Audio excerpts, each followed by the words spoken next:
오늘 아침 하나님께서 저희들에게 주시는 말씀입니다. 신약성경 220면 사도행전 19장 8절에서 20절까지의 말씀입니다. 신약성경 220페이지 사도행전 19장 8절에서 20절까지의 말씀을 제가 봉독합니다. 하나님의 말씀을 경청하시기 바랍니다. 바울이 회당에 들어가 석 달 동안 담대히 하나님 나라에 관하여 강론하며 권면하되 어떤 사람들은 마음이 굳어 순종하지 않고 무리 앞에서 이 도를 비방하거늘 바울이 그들을 떠나 제자들을 따로 세우고 두란노 서원에서 날마다 강론하니라. 2해 동안 이같이 하니 아시아에 사는 자는 유대인이나 헬라인이나 다 주의 말씀을 듣더라. 하나님이 바울의 손으로 놀라운 능력을 행하게 하시니 심지어 사람들이 바울의 몸에서 손수건이나 앞치마를 가져다가 병든 사람에게 얹으면 그 병이 떠나고 악기도 나가더라. 이에 돌아다니면 마술하는 어떤 유대인들이 시험 삼아 악기 들린 자들에게 주 예수의 이름을 불러 말하되 내가 바울이 전파하는 예수를 의지하여 너희에게 명하노라 하더라.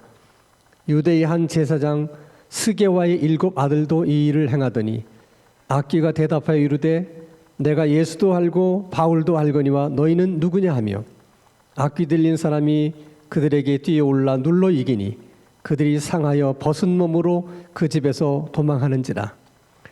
에베소에 사는 유대인과 헬라인들이 다 이 일을 알고 두려워하며 주 예수의 이름을 높이고 믿는 사람들이 많이 와서 자복하여 행한 일을 알리며 또 마술을 행하던 많은 사람이 그 책을 모아가지고 와서 모든 사람 앞에서 불사르니 그 책값을 계산한 즉 은 5만이나 되더라. 이와 같이 주의 말씀이 힘이 있어 흥왕하여 세력을 얻으니라. 아멘. 모세를 대신해서 가나안 정복이라고 하는 큰 사명을 맡게 된 여호수아에게 하나님께서 가장 먼저 하신 말씀은 강하고 담대하라 하는 말씀이셨습니다. 왜 여호수아에게 하나님은 가장 먼저 강하고 담대하라 말씀하셨겠습니까? 강하고 담대해야 가나안을 정복할 수 있고 하나님 주신 사명을 감당할 수 있기 때문입니다. 그래서 강하고 담대하라고 하는 이 말씀은 여호수아에게만 필요한 것이 아니라 하나님의 사명을 감당해야 될 모든 종들에게 필요한 말씀입니다. 예를 들어 우리 사도 바울을 한번 생각해 보십시다. 사도 바울은 본래 예수님을 핍박하고 교회를 핍박하던 사람이었습니다. 근데 다메섹 도상에서 부활하신 예수님을 만나고 사람이 180도로 달라졌어요. 어제까지만 하더라도 자기가 핍박하던 예수를 오늘은 사람들에게 예수는 그리스도다 이렇게 전도를 하는 것입니다. 이 글은 우리가 생각하는 것처럼 쉬운 일이 아니에요. 왜냐하면 지금까지 바울을 지켜보는 눈들이 있잖아요. 그리고 유대 사회는 여전히 예수에 대해서 부정적이고 또 적대적이었기 때문에 그렇습니다. 그래서 정말 바울이 강하고 담대한 마음이 없으면 예수는 그리스도다 이렇게 증거할 수가 없는 것입니다. 그건 바울뿐만 아니라 다른 사람들도 마찬가지예요. 자, 그러면 우리 사도행전 9장 27절 말씀을 한번 보겠습니다. 이 말씀은 바나바라고 하는 사람이 사울에 대해서 증언하는 말씀이에요. 마지막 부분에 이런 말씀이 있습니다. 다메섹에서 그가 바울을 지칭하는 것입니다. 어떻게 예수의 이름으로 담대히 말하였는지를 전하니라. 바울은 담대히 예수님을 전했습니다 라고 지금 바나바가 증언하고 있는 것이죠. 그러면 이제 우리 궁금한 것은 예수님을 핍박했던 바울이 어떻게 예수는 그리스도라고 그렇게 담대하게 증언할 수가 있었겠는가? 그 담대함이라는 것은 도대체 어떻게 해서 바울의 마음속에 생겨진 것일까 하는 것입니다. 두 가지 가능성을 우리가 생각해 볼 수 있는데요. 하나는 다메섹 도상에서 부활하신 예수님을 만난 경험입니다. 예수님을 만나보기 전까지는 사도들이 예수가 부활하셨다는 얘기를 들었을 때 말도 안 되는 소리다. 저들이 다 거짓말을 유포한다. 죽은 사람이 어떻게 다시 살아나느냐. 그렇게 자기가 생각하고 또 그렇게 말했는데 정작 부활하신 예수님이 자기 앞에 나타난 겁니다. 그리고 자기에게 말씀하는 거예요. 부정할 수가 없습니다. 아, 정말 예수님께서 부활하셨구나. 순간 드는 생각은 그 예수를 자기가 지금까지 핍박해 왔잖아요. 그 죄가 얼마나 크겠습니까? 그런데 그런 자기를 주님이 용서하시는 것입니다. 이 두 가지 사건이 예수는 그리스도라고 강하게 담대하게 전할 수 있을 만큼 사도 바울의 마음속에 담대함을 준 거예요. 그래서 체험이라고 하는 것이 참 중요한 것입니다. 그런데 문제는 시작은 이렇게 담대하고 강한 마음으로 복음 전도를 시작했어요. 근데 복음을 전하다 보니까 바울을 핍박하고 또 바울이 전하는 전도를 비방하고 반대하는 사람들이 자꾸 생기는 거예요. 계속적으로 그 일에 부딪히다 보니까 어느 순간 강하고 담대한 마음은 사라지고 두렵고 떨리는 마음으로 마음이 바뀌어지게 된 거예요. 이게 두렵고 떨리는 마음으로 바뀌어진 것은 아덴에서의 전도로부터 시작된 것인데 고린도에 와서까지도, 고린도에 도착해서까지도 그 마음이 사라지지가 않았어요. 그런데 이런 일은 바울에게만 있어지는 일이 아니라 모든 사람들에게 있을 수 있는 일입니다.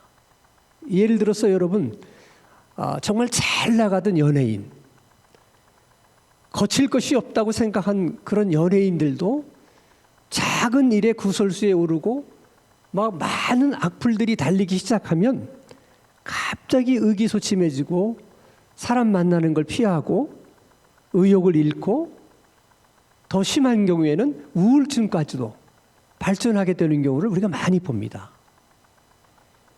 강하고 담대한 마음을 잃어버리면 한순간에 사람이 그렇게 돼요. 이건 연예인만 그런 것이 아니라 사업하는 사람도 마찬가지입니다. 마음이 강하고 담대할 때는 사업하는데 아무리 힘들고 어려워도 다 헤쳐나갈 수 있습니다. 그리고 위기도 기회로 만들어낼 수가 있어요. 근데 그 강한 마음, 담대한 마음이 사라지면 갑자기 사람이 소심해지고 아직 일어나지 않은 일에 대해서도 괜히 염려하고 두려워하게 됩니다. 그러면 그 사업이 잘 될 수 있겠습니까? 그래서 강하고 담대하라고 하는 이 하나님의 말씀은 여호수아에게만 필요한 말씀이 아니에요. 목회를 하는 목사님에게도 필요하고 사업을 하는 사업가에도 필요하고 회사를 다니는 직장인들에게도 필요한 말씀입니다. 이 말씀이 얼마나 우리들에게 중요한 말씀인지를 몰라요. 그래서 오늘 본문 말씀을 쭉 읽다 보면 유난히 우리 시선이 머무는 한 단어가 있습니다. 사도행전 19장 8절 말씀을 보면 바울이 회당에 들어가 석 달 동안 담대히 하나님 나라에 관하여 강론하며 권면하되. 자, 여러분 이 말씀을 읽으면서 여러분의 시선은 어느 단어에 가 계십니까? 어느 단어가 그렇게 여러분 마음속에 와 닿습니까? 담대히라는 말이에요. 물론 바울이 예전에 담대했어요. 그러다가 아덴과 고린도에 오면서 그 마음이 두렵고 떨리는 마음으로 바뀌었습니다. 근데 오늘 본문에 보면 에베소에 와서 다시 바울의 마음이 담대해졌어요. 근데 이때의 담대함은 바울이 예전에 담대했던 것과는 전혀 다른 담대함이에요. 어떤 면에서 그런가? 예전의 담대함보다도 훨씬 강력한 담대함입니다. 그것을 우리가 어떻게 알 수 있느냐? 자, 우리가 잘 아는 것처럼 사도 바울은 어떤 도시를 가든 가장 먼저 유대인의 회당에 들려서 복음을 전했어요. 바울 생각은 항상 오랫동안 그곳에 머물면서 복음을 전하고 싶어 했지만은 자기 생각처럼 되지 않았어요. 어디를 가든지 유대인들이 방해하고 핍박하고 괴롭혔기 때문에 어쩔 수 없이 회당을 떠나야만 했습니다. 근데 놀랍게도 에베소에 와서는, 에베소의 유대인의 회당에서는 본문의 말씀처럼 3개월 동안을 그곳에 머물면서 말씀을 전했다는 거예요. 유일합니다. 아니, 사도 바울이 어떻게 3개월 동안이나 유대인의 회당을 들락거리면서 말씀을 전할 수 있었을까? 에베소에 있는 그 회당의 유대인들이 착하기 때문에, 아니면 그들은 사도 바울이 전하는 복음을 핍박하거나 아니면 방해하지 않았기 때문에? 그렇지 않습니다. 유대인은 어디를 가도 유대인이에요. 왜 에베소 회당의 유대인들이라고 핍박하고 방해하지 않았겠습니까? 네, 그럼에도 불구하고 바울이 몇 개월 동안? 3개월 동안을 계속해서 복음을 전할 수 있었다는 것은 예전보다 더 강한 담대함이 있어서 3개월을 버텨내는 거예요. 핍박을 해도, 박해를 해도 그것을 다 버텨내면서 복음을 전하는 거예요. 그래서 사도 바울은 그 두렵고 떨리던 마음이 에베소에 와서 회복이 돼요. 회복이 될 뿐 아니라 그 회복된 담대함은 예전에 있었던 담대함과는 비교할 수 없을 만큼 강력한 담대함이었어요. 그러면 또 한 가지 우리가 궁금한 것은, 그럼 바울이 에베소에 와서 어떻게 그 담대함을 회복하게 됐을까? 그리고 회복하게 된 담대함은 왜 예전보다도 더 강력한 담대함이었을까 하는 것이 궁금해요. 가능성은 두 가지가 있는데, 바울이 고린도에 있을 때 두렵고 떨리는 마음으로 있었습니다. 그때 환상 중에 주님이 나타나서 말씀하십니다. 두려워하지 말라. 침묵하지 말고 말하라. 이 성 안에는 내 백성이 많도다. 이 음성을 들으면서 바울이 정말 크게 깨닫게 됩니다. 그리고 그 말씀을 들은 것을 계기로 해서 바울이 하나님 앞에 서원을 해요. 지난 시간에도 우리가 생각해 봤지만 우리 사도행전 20장 24절에 이런 서원을 합니다. 내가 달려갈 길과 주 예수께 받은 사명 곧 하나님의 은혜의 복음을 증언하는 일을 마치려 하면은 나의 생명조차 조금도 귀한 것으로 여기지 아니하노라. 한마디로 얘기하면 내가 죽음을 두려워하지 않겠다. 복음을 전하다가 죽으면 내가 순교하겠다. 이렇게 서원하는 거예요. 내가 복음 전하다가 순교하겠다고. 그리고 다시 한번 마음을 정리를 해요. 고린도전서 2장 2절 말씀을 보면 내가 너희 중에서 예수 그리스도와 그가 십자가에 못 박히신 것 외에는 아무것도 알지 아니하기로 어떻게 했다? 작정했다는 거. 내가 이제는 예수 외에는 다른 것을 내가 알지 않기로 작정을 했다. 이 말은 다른 말로 말하면 내가 이제 복음 전할 때 예수 십자가 그 이외에는 다른 말 하지 않겠다. 오직 예수 그리스도의 십자가 그 복음만 전하겠다 하고 마음에 작정을 해요. 이렇게 마음을 정리하고 나니까 마음에 담대함이 생기는 거예요. 그러니까 여러분, 담대함이라는 것은 단순한 마음에서 생기는 겁니다. 생각이 많고 마음이 복잡한 사람에게는 절대로 담대한 마음이 생기지 않아요. 사람의 마음이 단순해질 때, 그때 이런 담대함이 생기는 거예요. 사도 바울이 마음을 정리하고 마음이 단순해지고 그래서 마음이 담대해지기 시작하니까 사도 바울의 사역도 점점 더 큰 힘을 얻게 됩니다. 예를 들면 에베소에 도착하면서 에베소에 있는 어떤 형제들에게 질문합니다. 믿을 때 성령을 받았느냐? 단순한 질문이에요. 근데 그 질문 하나로 그 제자들이 저희들은 세례 요한의 세례밖에 받은 것이 없습니다. 그러냐? 그리고 그들에게 다시 복음을 전하고 또 세례를 주고 예수 믿게 하고 그들에게 안수하니까 성령 세례가 임하면서 그들이 방언도 말하고 예언도 말을 해요.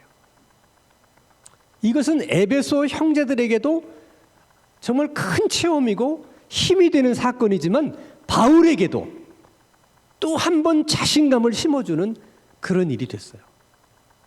근데 그뿐만이 아니에요. 오늘 본문 사도행전 19장 11절 12절 말씀을 보면 하나님이 바울의 손으로 놀라운 능력을 행하게 하시니, 어떤 능력이라고요? 그냥 능력이 아니라 어떤 능력? 놀라운 능력이라는 거예요.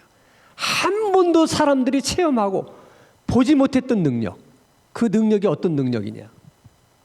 심지어 사람들이 바울의 몸에서 손수건이나 또 앞치마, 천막을 만들 때, 천막 만드는 작업을 할 때 앞에 걸쳤던 그 앞치마를 말하는 거죠. 그것을 가져다가 그냥 사람에게 덮으면 다 병이 낫고 귀신이 쫓겨나가는. 사도 바울이 안수하고 기도한 게 아니에요.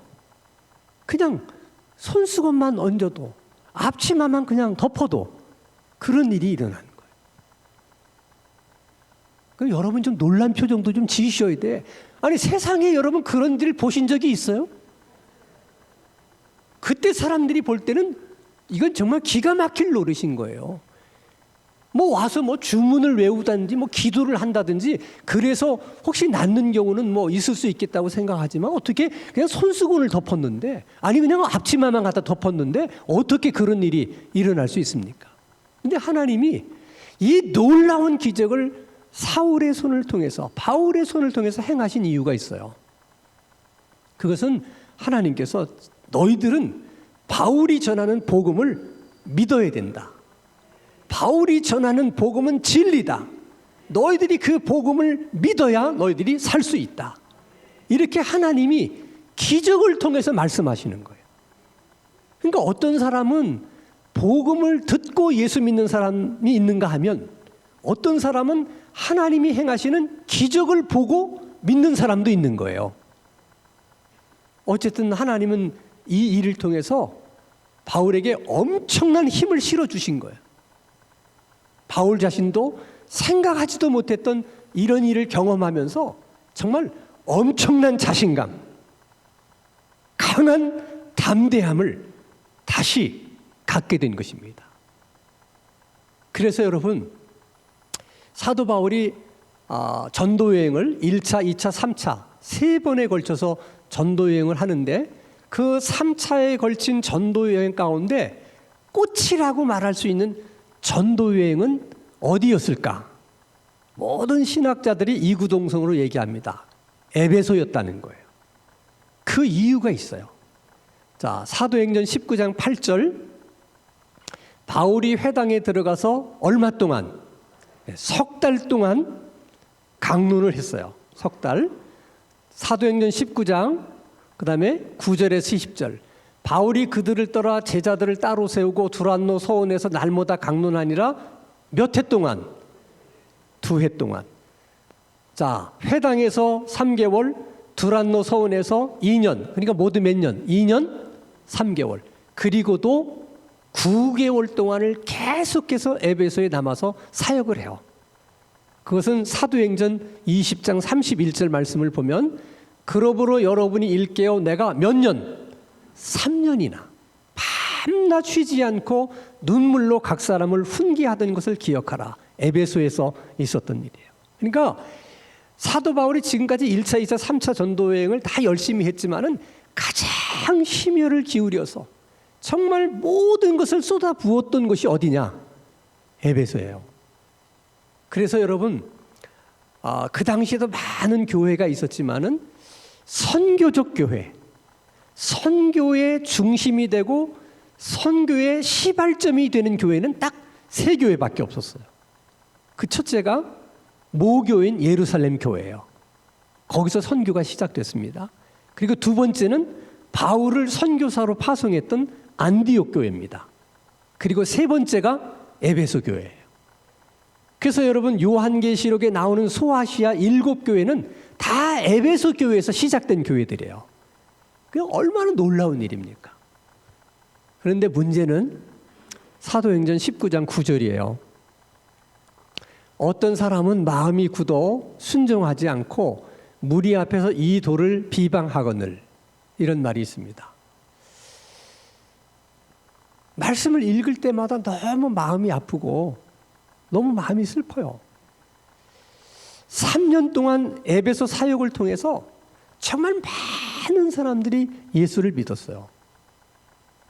근데 에베소 회당의 유대인들 중에는 끝까지 안 믿는 사람들이 있었다는 거예요. 사도 바울 같은 위대한 하나님의 종이 전도를 했어요. 그리고 그 어느 때보다도 강하고 담대한 마음으로, 그리고 그 어느 때보다도 은혜가 충만해서, 그리고 그것도 3개월 동안이나 계속해서 권면하고 계속해서 가르쳤는데도 불구하고 그래도 끝까지 믿지 않는 사람들이 있었다는 겁니다. 정말 슬픈 일이에요. 여기서 우리가 한 가지 깨닫게 되는 것은 하나님은 모든 사람을 사랑하세요. 그리고 모든 사람이 구원받기를 원하세요. 그러나 모든 사람이 구원받는 것은 아니라는 것입니다. 그게 너무 마음이 안타까워요. 끝까지 믿지 않았던 그 사람들은 바울 시대에만 있었던 사람들이 아니에요. 오늘도 그런 사람들이 있는 거예요. 그래서 우리가 전도할 때 우리가 전도하면 다 믿을 것이다, 그딴 생각하면 안 돼요. 더 나가서 아니 내가 전도를 했는데도 안 믿어? 이런 생각하셔서는 안 돼요. 분명한 것, 확실한 것은 믿고 안 믿는 것은 전적으로 하나님의 손에 달린 것이지 복음 전하는 자에게 달린 것이 아니라는 거예요. 그러니 어떡하겠어요? 3개월 동안 최선을 다했는데도 안 믿겠다니까. 그러니까 바울도 하나님 손에 맡기고 떠나는 거예요. 생각하면 생각할수록 정말 슬프고 마음을 아프게 하는 일들입니다. 그리고 또 한 가지, 오늘 사도행전 19장 14절에서 16절 말씀을 보면 또 우리가 생각해 봐야 될 말씀이 한 가지 있습니다. 자, 사도 바울이 에베소에서 많은 사역을 하면서 3년 동안 사역을 했으니까 얼마나 많은 사역을 했겠어요? 그래서 귀신 들린 사람마다 다 예수의 이름으로 귀신을 막 쫓아냅니다. 그냥 뭐 예수 이름으로 명하니까 그냥 다 나가는 거죠, 귀신이. 그것을 마술사들이 보면서 굉장히 신기하게 생각하는 거예요.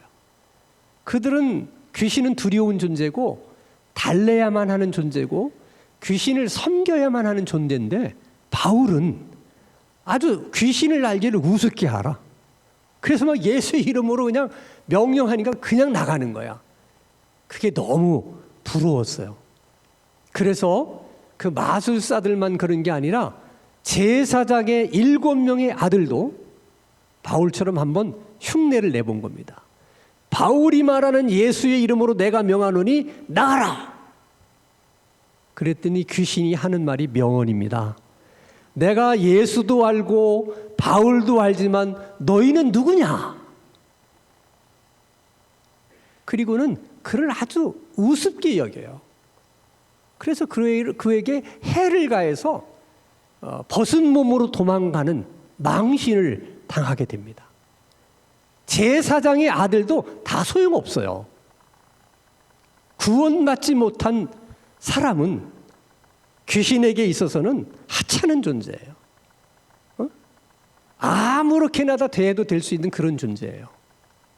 그러면 오늘 만약에 정말 귀신 들린 사람이 우리를 보고 내가 예수도 알고 바울도 알고 내가 A 권사도 알고 B 집사도 알지만 너는 누구냐?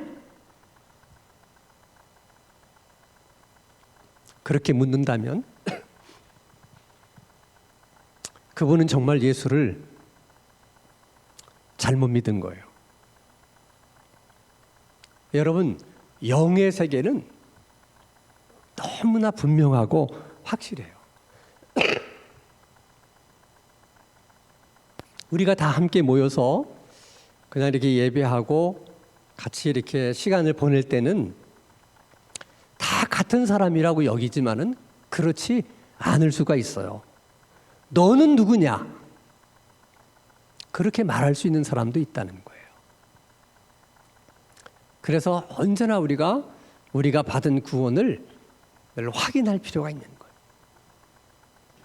그리고 귀신이 우리를 알아본다는 것은 단순하게 알아본다는 의미가 아니라 우리를 두렵게 여긴다는 거예요. 그러니까 하나님은 우리들에게 귀신이 우리를 두렵게 할 수밖에 없는 그런 신분을 우리에게 주신 거예요. 이건 대단한 겁니다, 여러분. 귀신이 무서워하는 게 뭐가 있어요? 아무것도 없어요. 오직 귀신이 무서워하는 존재는 구원받은 하나님의 자녀들 뿐이에요. 그런 신분을 하나님이 우리에게 주신 거라는 거예요. 그래서 이런 신분을 주신 하나님에 대해서 감사하고 또 이 신분에 대해서 우리가 자랑하는 마음을 갖는 것은 중요해요. 반면에 그 신분에 걸맞는 품이 있는 크리스찬들이 돼야 돼요. 신분은 귀신이 두려워할 신분을 가졌는데 말하는 거, 생각하는 거, 행동하는 것은 귀신 친구처럼 해. 이러면 그런 신분을 주신 하나님의 입장에서는 얼마나 부끄럽겠어요. 이게 어떤 신분인데 정말 우리가 그런 신분을 가진 자처럼 말하는 것도 생각하는 것도 행동하는 것도 품위를 지키면 하나님 주신 신분을 정말 우리의 삶 속에서 더 많이 체험할 수 있는 그런 기회들을 하나님이 우리에게 주실 것입니다. 혹시라도 만약 언제부터인가 내가 담대한 마음을 잃어버리고 사람이 두렵고 미래가 두렵고 죽음이 두렵다면 우리도 바울처럼 담대한 마음을 회복해야 될 필요가 있어요. 그 마음을 회복할 수 있는 방법은 여러 가지가 있겠지만 바울처럼 하나님 앞에 서원할 수 있는 방법도 있고 하나님 앞에서 우리 마음을 단순하게 만드는 방법도 있어요. 예를 들면 하나님, 저는 앞으로 무슨 일을 당하든 어떤 일을 당하든 무조건 감사하며 살겠습니다. 이유가 없습니다. 감사하며 살겠습니다. 그리고 어떤 일이 무슨 일이 있든 절대로 하나님 마음 아프게 해드리지 않겠습니다. 그렇게만 여러분들이 마음을 정해도 마음이 담대해집니다. 감리교를 창시한 웨슬레도 복음 사역을 하다가 힘들고 지치고 두려운 마음이 들 때마다 자기 자신에게 계속 일깨우는 말을 했다고 그래요. 그것은 다른 게 아니에요. 주님께서 내게 주신 사명을 마치기 전까지는 나는 절대로 죽지 않는다. 내가 어느 때 죽게 된다면 그것은 주님께서 내게 주신 사명을 다했기 때문이다. 그 생각이 항상 웨슬레로 하여금 담대한 마음을 갖게 했다는 것입니다. 바라기는 우리들도 사도 바울처럼 담대한 마음을 다시 한번 회복할 수 있는 그런 기회와 은혜가 우리들에게도 주어질 수 있기를 주님의 이름으로 축원합니다. 거룩하신 아버지 하나님, 두려워하는 저희들의 마음속에 사람도 미래도 죽음도 두려워하지 않을 수 있는 강하고 담대한 마음을 허락해 주시옵소서. 하나님께서 주신 그 담대한 마음으로 사업도 하게 하시고 직장도 다니게 하시고 선교도 하게 하시고 신앙생활도 하게 하여 주시옵소서.